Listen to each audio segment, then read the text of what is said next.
Welcome to the Tech Egg. Don't get scrambled. Enjoy the video. In this video, I will explain how to use Gemini Deep Think.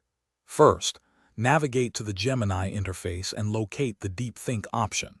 Once activated, you'll be prompted to enter your initial query or topic. Think of a broad subject you want to explore in detail. For example, you could ask about the history of artificial intelligence or the principles of quantum physics. This initial step is crucial for setting the scope of your deep dive.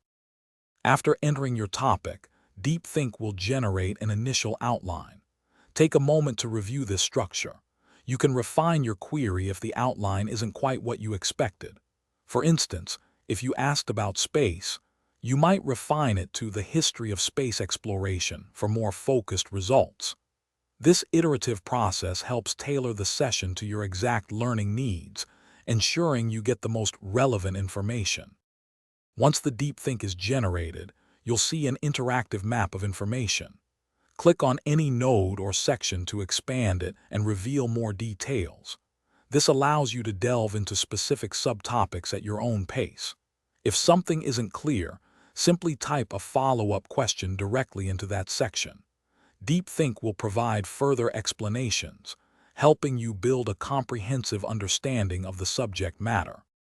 To truly maximize your Deep Think experience, remember to save your sessions. This allows you to revisit complex topics and continue your learning journey whenever you like. You can also export key insights to share with colleagues or friends, fostering collaborative learning.